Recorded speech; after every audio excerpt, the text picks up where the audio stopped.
সাধারণ শিক্ষার্থী এবং কয়েকটি বামপন্থী ছাত্র সংগঠনের ক্ষোভ ও দাবির মুখে ঢাকা বিশ্ববিদ্যালয়ের টিএসসি চত্বরে আয়োজিত ইসলামী ছাত্র শিবিরের প্রদর্শনী থেকে ৭১-এর মানবতাবিরোধী অপরাধের দায়ে দণ্ডিত যুদ্ধাপরাধীদের ছবি সরিয়ে দিয়েছে বিশ্ববিদ্যালয়ের প্রশাসন।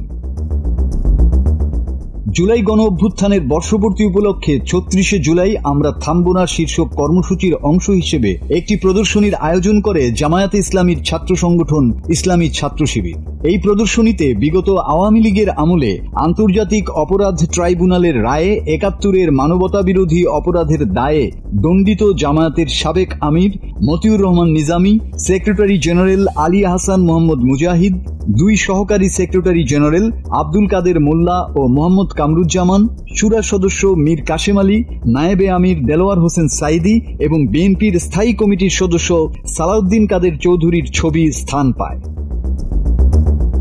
টিএসসির প্রদর্শনীতে এই ৭ জনের ছবি স্থান পাওয়ায় সন্ধ্যা ৭টার দিকে সাধারণ শিক্ষার্থী ও বাম ছাত্র সংগঠনগুলোর নেতাকর্মীদের মধ্যে ক্ষোভ দেখা দেয়। তারা প্রদর্শনীর কাছে গিয়ে এসব ছবি রাখার প্রতিবাদ জানায়, বিভিন্ন স্লোগান দেন। তারা ছবিগুলো সরানোর দাবি জানান। এ সময়ে ছাত্র শিবিরের নেতাকর্মীরাও পাল্টা স্লোগান দেন। এসব ছবি রাখা নিয়ে সামাজিক যোগাযোগ মাধ্যমেও শুরু হয় বিতর্ক। খবর পেয়ে বিশ্ববিদ্যালয়ের প্রক্টোরিয়াল বডির সদস্যরা টিএসসিতে যান। সাধারণ শিক্ষার্থী ও বাম ছাত্র সংগঠনগুলোর দাবির মুখে তারা বলেন এসব ছবির বিষয়ে তারা অবগত নন। পরে প্রক্টোরিয়াল বডির সদস্যরা ওই ৭ জনের ছবি সরিয়ে দেন।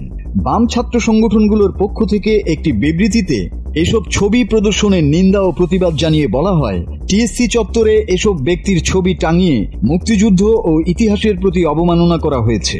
এই রাজাকারদের সাথে কিসের কমনালিটি? এটা কি পূর্ব পাকিস্তান না বাংলাদেশ? এটা যদি বাংলাদেশ হয় তাহলে রাজাকারের ছবি ভিতরে কি করতেছে?